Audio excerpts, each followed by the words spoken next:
ఒక్కసారి కొమ్మూరి గోల్డ్ కి కాల్ చేయండి. తాకట్లో ఉన్న మీ బంగారాన్ని విడిపించి మార్కెట్ ప్రైస్ కి వాళ్ళు కొనుక్కుని మిగతా డబ్బులు మీకు ఇచ్చేస్తారు. హలో అండి, అందరికీ నమస్కారం. నేను మీ కట్టా కార్తీక్. ఆంధ్రప్రదేశ్ ముఖ్యమంత్రి చంద్రబాబు నాయుడు గారు ఈరోజు ఆంధ్రప్రదేశ్ అసెంబ్లీలో సంచలన కామెంట్ చేశారు. తిరుమలలో అపరాధాలు జగన్మోహన్ రెడ్డి గారు వచ్చిన తర్వాతే కాదు, అంతకుముందు కూడా జరిగాయి. డాక్టర్ వైఎస్ రాజశేఖర రెడ్డి గారు ఉమ్మడి రాష్ట్ర ముఖ్యమంత్రిగా ఉన్నప్పుడు కూడా అనేక అపరాధాలు జరిగాయి. ఆ రోజు నుంచి తిరుమల మీద కుట్ర చేస్తూనే ఉన్నారు వీళ్ళంతా. అనేక విషయాన్ని ఇవాళ చంద్రబాబు నాయుడు గారు వెల్లడించారు ఆధారాలతోటి.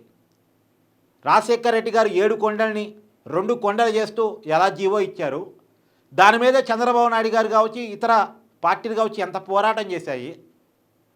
ఆ పోరాటం చేస్తే తప్పని పరిస్థితుల్లో 2 సంవత్సరాల తర్వాత ఆ జీవోని వెనక్కెట్ట తీసుకున్నారు. వేరే జీవో ఎలా ఇచ్చారు 7 కొండలు ప్రకటిస్తూ, మళ్ళా ఆ జీవో పట్టుకొచ్చి తప్పని పరిస్థితుల్లో పోరాటం తర్వాత శ్రీ వెంకటేశ్వర స్వామికి 7 కొండలని కేటాయిస్తూ 7 కొండలు ఉన్నాయని చెప్తూ ఇచ్చినటువంటి జీవోని మళ్ళీ ఇప్పుడు జగన్మోహన్ రెడ్డి గారు ఎలా ప్రమోట్ చేసుకుంటున్నారు. ఆ జీవో ఎందుకు ఇచ్చారు? ఫస్ట్ 2 కొండలు వెంకటేశ్వర స్వామికి అని ఇచ్చారు.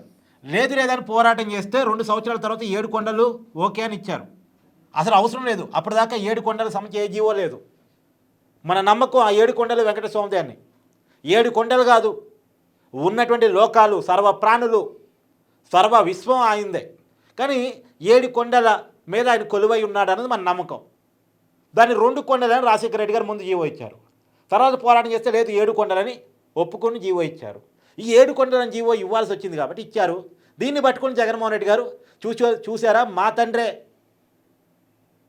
వెంకటేశ్వర స్వామికి 7 కొండలని జీవో ఇచ్చాడు అని చెప్పేసి ఇవాళ ప్రమోట్ చేసుకుంటున్నాడు. ఇది చంద్రబాబు నాయుడు గారు ఆధారాలతో చెప్పింది. పైగా చంద్రబాబు నాయుడు గారు చెప్పని ఇంకొక విషయం కూడా ఏంటంటే, భూమన కరుణాకర్ రెడ్డి గారు ఆయన లెఫ్టిస్టు, వాస్తవానికి దేవుడి మీద ఆయన సోదరుడు కలిసి అనేక పోరాటాలు చేశారు, అనేక కామెంట్స్ చేశారు, అనేక కథలు రాశారు దేవుడికి వ్యతిరేకంగా. తర్వాత వాళ్ళు కొంతమంది క్రిస్టియన్ మతంలోకి వెళ్ళారని కూడా అనుమానపడుతుంటారు. సరే, వాళ్ళు క్రిస్టియన్స్ అయినా కావచ్చు, లేదా కమ్యూనిస్టులైనా కావచ్చు, ఏది కూడా నిషిద్ధం కాదు. కమ్యూనిస్టు భావాజాలను ఉండటం తప్పు కాదు, దేవుని నమ్మకపోవడం నాస్తికత్వం ఉండటం తప్పు కాదు, లేదు క్రిస్టియానిటీ నమ్ముకోవడం తప్పు కాదు. కానీ అలాంటి వ్యక్తిని వైఎస్ రాజశేఖర రెడ్డి గారు తిరుమల తిరుపతి దేవస్థానం చైర్మన్గా చేయడం తప్పు. ఎందుకు తప్పు? తిరుమల తిరుపతి దేవస్థానం మతపరమైనటువంటి ధార్మిక సంస్థ, మతపరమైనటువంటి సంస్థ అది. దానికి ఆ మతానికి సంబంధించిన వాళ్ళు మాత్రమే, దేవుని నమ్మే వాళ్ళు మాత్రమే అక్కడ ఉండాలి. ఇప్పుడు దేవుని నమ్మనోడు ఎమ్మెల్యే కావచ్చు, దేవుని నమ్మనోడు మంత్రి కావచ్చు, లేదా ఏ దేవుని నమ్మినా మంత్రి కావచ్చు, ఏ దేవుని నమ్మినా ఎమ్మెల్యే కావచ్చు, ఏ దేవుని నమ్మినా ముఖ్యమంత్రి కావచ్చు, దానికి ఏం అభ్యంతరం లేదు.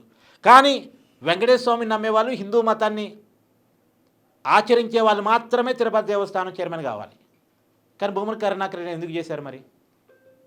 సరే, భూమన కరుణాకర్ రెడ్డి గారు హిందూ మతంలోకి వచ్చాడేమో అని ఒకసారి అనుకుందాం. కానీ వాళ్ళ సోదరుడైతే రాలేదుగా. ఇప్పటికీ ఆయన మన సోషల్ మీడియా చూస్తే అర్థమైపోయింది. కానీ జగన్మోహన్ రెడ్డి గారు అధికారం ఉన్నప్పుడు ఆయన్ని కూడా తిరుమల తిరుపతి దేవస్థానం ఉద్యోగులకి ట్రైనింగ్ ఇచ్చే ఆఫీసర్గా పెట్టారు. ఎలా పెడతారు? ఒక నాస్తికుడు దేవుడికి పూజ చేసే అర్చకులకి, ఉద్యోగులకి ఏమని టీచింగ్ ఇస్తాడు, ఏమని ట్రైనింగ్ ఇస్తాడు? సో ఇది జరిగినటువంటి పరిణామం. ఈ విషయాలన్నీ చంద్రబాబు నాయుడు గారు చెప్పుకొస్తూ అక్కడ నుంచి జగన్మోహన్ రెడ్డి గారి నకిలీ వ్యవహారం వరకు చెప్పుకుంటూ వచ్చారు. పరకామని చోరీ జరిగితే అది చిన్న చోరీ అంటారు, చివరికి శాల్వాల్ కుంభకోణానికి కూడా పాల్పడతారు. అంటే ఒక తప్పు జరగటం వేరు, ఆ తప్పుని ప్రాశ్చాత్తాపం లేకుండా సమర్థించుకోవటం, గుడ్డిగా వాదించటం వేరు కదా. అదే ఇవాళ చంద్రబాబు నాయుడు గారు చెప్పుకుంటూ వచ్చారు. తప్పు చేశారు, దొరికిపోయారు, పైన బుకాయిస్తున్నారు. ఏమనాలి ఇది? ఏది ఏమైనా దీని మీద మీ అభిప్రాయాన్ని, మీ కామెంట్ని తెలియజేసే ప్రయత్నం చేయండి. Thank you.